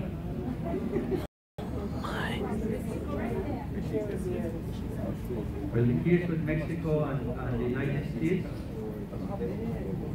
is still in the process of being compliant with the American government. That's a consular case that you heard about when our media house is visited. You heard the lawyer talking about the case. If he felt that there has been no compliance at all, I don't think he would have said, you know what, going to court is a good decision. He wouldn't have said that. What happened with that case is that the court ruled, and when the court ruled, the Supreme Court of the United States did not react to it. He just let the 3 persons who were executed. You know, are you familiar with the case? You had some people, Mexicans, who in the domestic courts in Mexico, in the United States, were sentenced to execution by capital punishment. Yeah. And each state have different ways of deciding that act of capital punishment. And basically they sentenced them. And Mexico complained because the United States did not fulfill an obligation under the Vienna Convention on Consular Relations, which is that when you arrest or detain a foreign national, you have to inform their embassy or consular representative. So they went through the whole court process in different states. They weren't just in one location. In different states, they did not inform the Mexican authorities. So the process went through, and some of them did not have proper legal representation. So Mexico took the United States to court, and the court found that the United States acted against the normal procedures established under the Vienna Convention. The United States Supreme Court continued with 3 executions. So not the court, the states, because the Supreme Court would be the one who would then order the federal courts. And it did not reach in a timely way or acted in a timely way. So 3 of them went ahead, but there were 50 odd or 60 odd of them, I can't remember the exact number. And the others are now, they have what they call a stay of execution. So even at the time it was President Bush who was the president, he gave an executive order for the court to comply with the ICJ ruling. And even though the laws have not been changed in order to be able to give effect to the court's decision, the other cases have been stayed, what you call a stay of execution. So they're still in what do you call it, like death row, waiting, but they're waiting while the process is corrected so that each federal state does the necessary change in their law to be able to comply in some way or the other. So the rest have not been executed. In that case, you could say it's not complied with, but the Mexicans will tell you that yes, they did not initially comply, but now they're waiting for the rest to be properly served. And you have other cases where, like for example, the same one I gave you, Nigeria, Cameroon. Nigeria, Cameroon have thousands of miles of border. When the court ruled, Nigeria said, no way, I'm not going to observe that court decision. But it didn't take too many years before they started to demarcate the boundary. So much so now that 96% of the boundary line, thousands of miles, have been completed. 3 or 4% are still outstanding, and the only reason they have not done that is because you have the presence of Boko Haram. You know, Boko Haram, the terrorist group that has been kidnapping young ladies. You have the presence of that terrorist group in the area, so they have to pull out the boundary commissioners and their team. So those things take a while, implementation take a while, boundary demarcation. And you have others. Some people say, well, look, Israel did not comply with the court's decision against their wall. And trying to explain. You have Nigeria, Nicaragua, the United States did not comply because the court found that the United States was bombing Nicaraguan harbors illegally. The United States did not participate in the court process because they disagreed that the court should listen. They said the court has no authority to listen. When the court continued looking at it and ruled against the United States, the USA will win a deserve it. But those in government in Nicaragua will tell because the court ruled that the United States should pay compensation to Nicaragua at the tune of 300 million, I believe it was. The United States said, no, we will ignore that totally. But as soon as the Sandinista government, the same government, the US was when the new government, they signed an agreement with the Violeta Chamorro government by which they gave them 600 million. And then they stopped asking for the money that the court gave because this is technicality. So officially, they did not pay compensation, but politically, they gave them double of what they had said. So you have different ways of making these things work. The Security Council of the United Nations is charged with giving effect to the ICJ. People say, well, the ICJ has no power over countries to implement their decision. That is true. But that is not the role of the ICJ. The role of the ICJ is just to interpret the law based on evidence. It's the Security Council of the United Nations that is charged with giving effect to the court's decision. And so far, no country has no country has had to go to the ICJ, to the Security Council, to ask the ICJ, to the Security Council. The last one by which it almost happened was between El Salvador and Honduras. El Salvador and Honduras went to the ICJ, and then it was El Salvador that was playing hardball and not implementing. And then the other one said, no, we will take this to the Security. That's all they had to say, and the next day was decided, all right, and they did it. Even though there is resistance initially, nobody likes to do that. Nobody likes to lose anything. So initially there is resentment, anger, but over time has shown that the implementation record is very, very difficult. Okay, colleague, we have another question. One question. Is it a burning one? Yes, a burning one. He asked, which of these cases are in fact Wait, 1 second.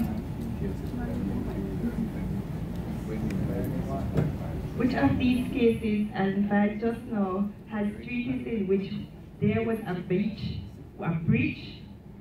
as with the Britain and Guatemala situation, that Guatemala is also using as a basis for its claim? Good question. Oh, yes. Please stand up and answer. Did you get the question? Which other case has gone to the court on the basis of a breach of a treaty? Well, Iran just took the United States to court on the basis of a breach of a treaty. Remember, they signed this agreement by which Iran agreed to contain its nuclear development of its industry, and all the United States and other European powers signed an agreement with them to stop developing your nuclear industry, and we in turn will remove sanctions on them. And then the United States recently withdrew from that treaty. So Iran took the United States to the ICJ for breach of an international obligation. And the ICJ just ruled that they were here the case against the United States, so that it got the United States government, some of their senior authorities to say, well, we will pull out of all of those international agreements because we don't believe we ought to settle our peace. Sir, but which one will Guatemala use for this claim? I don't understand which one they will use. Will we have disclosure? When you go to court, there's full disclosure with everything. Guatemala has produced their documentation on all of these things from the 1930s, you know. When the whole problem started in the 1930s, they have this thing called the Guatemalan White Book, by which they publish all the material on which they are basing their claim, and on which they convince the world. Remember I said that initially before internationalization campaign, the international community was siding with Guatemala because Guatemala had done such a good job at convincing the world that they had a legitimate claim over the Belize. If it were not for our internationalization campaign, that convinced the rest of the world that actually our case was the rightful position, then the Guatemalans would have continued with that kind of position that they were proposing. So they have published all the documents. There's nothing new when it comes to these things. When will this be? When will what be? This be disclosed? These are published documents, but like I would again recommend you go to our website. These are all published documents. There's no secret document when it comes to these things. These things have been rehearsed so many times. It is public knowledge. I don't think most of the teachers know that. Well, that's what I said again. It's sad. I think, Ambassador, if you can allow me just to interrupt you for a minute. I just want to say that this is the first of another one that we want to follow up on. So perhaps at our next forum, we could probably ask if there could be maybe somebody from the legal team that will go to the ICJ to do a presentation that can produce and do some of the disclosure that Mr. is asking about. Is that possible? I don't think we need to wait so long. It's all on the websites. You Google it and you get Guatemalan position. You go to their Ministry of Foreign Affairs and get their position. Even if we go though, there is no, we would like to see like a package in regard to these are documents that will be presented in favor of the Belize. Because we would see all these on the website, but we wouldn't know how to connect them. All of those will be available. They are available. I showed you some of it. And I only had 1.5 to present to you. Some of it. There's so much more, but we shouldn't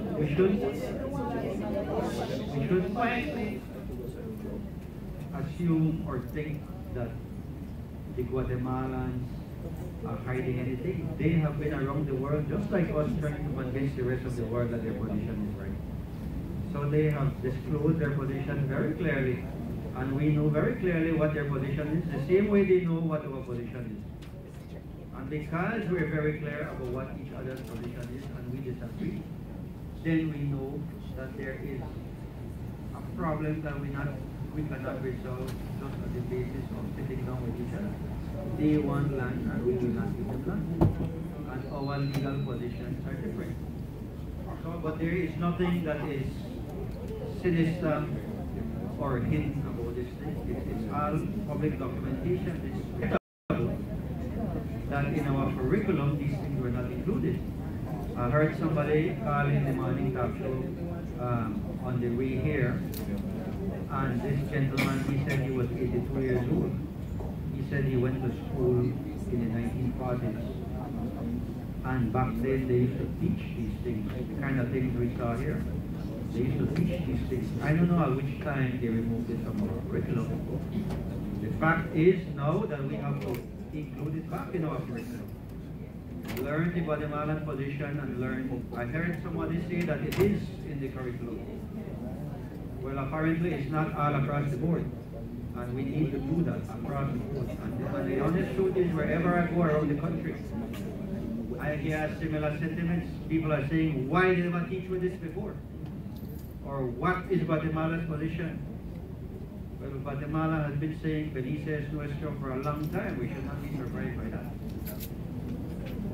And the basis upon which they say Belize es nuestro, they have been around the world trying to convince the world too.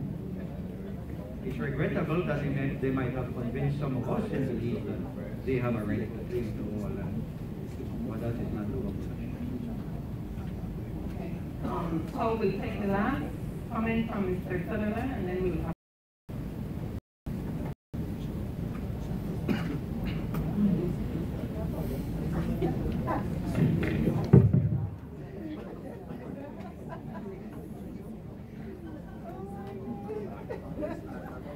Good afternoon.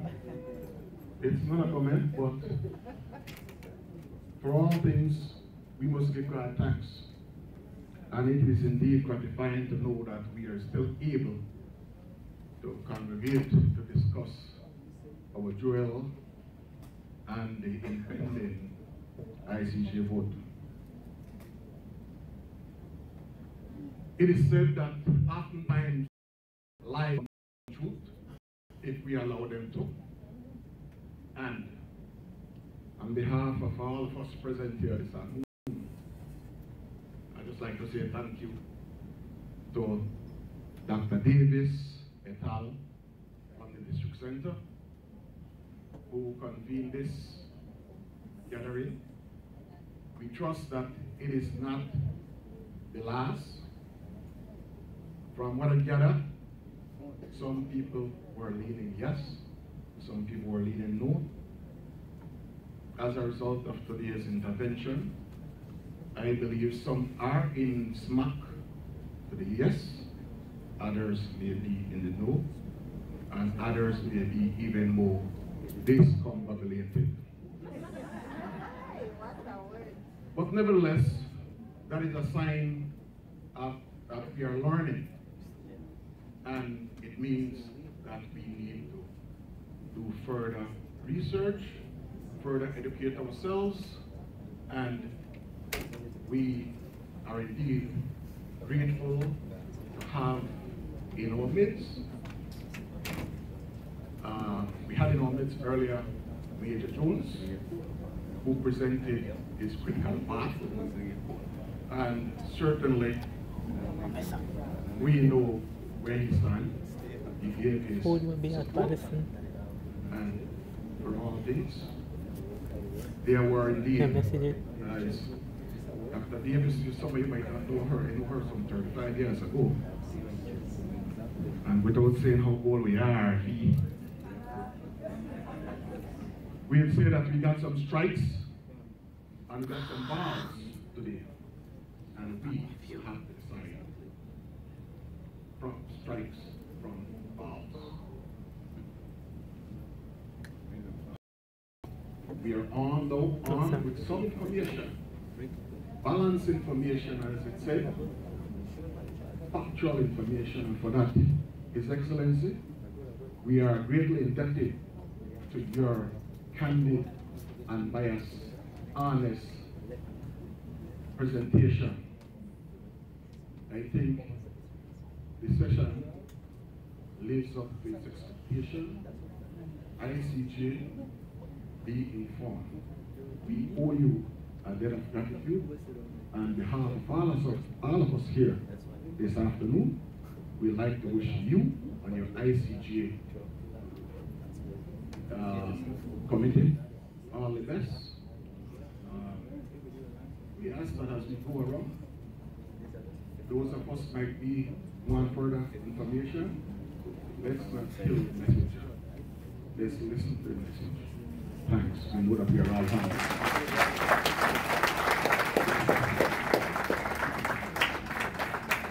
And that was our thank you. So we are at the end of the session, but I have to say before you go that it was not deliberate for us to present one side. We did look at this document, and in here that came from the office of the ICJ committee, and there is on page 24, why should we vote yes? So the yes vote is already here. And so when we invited Major Jones, it was because we felt that even though they were producing a factual perspective, that there was also this in here that is leading us toward why we should say yes. So please number was say on the bring you Pia, because I know that will be the next thing. But we promise you another session where we will get both the yes and the no and the committee in the middle. Will that work? Okay, so we'll see that sometime early in 2019 before you go to cast your vote.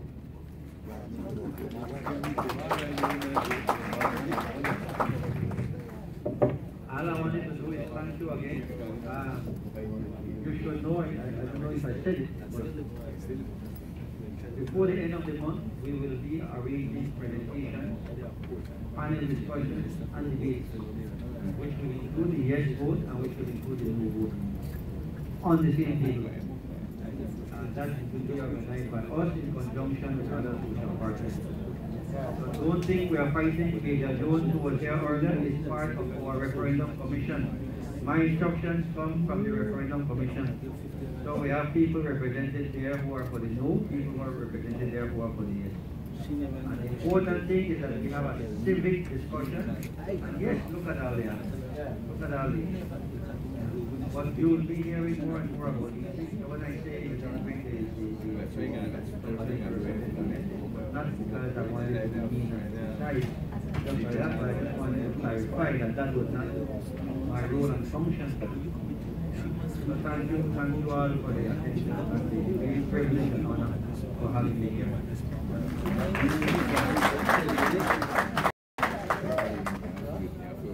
His Excellency Alexis Rosado, on behalf of the Belize District Education Center and all who are present here this morning, we want to thank you so much for the information you presented here, and I am sure I would agree with all the teachers and principals here that we do have many more questions and we look forward to more informative sessions. So we thank you for your presence here today. And therefore, I would like to present you with a gift basket.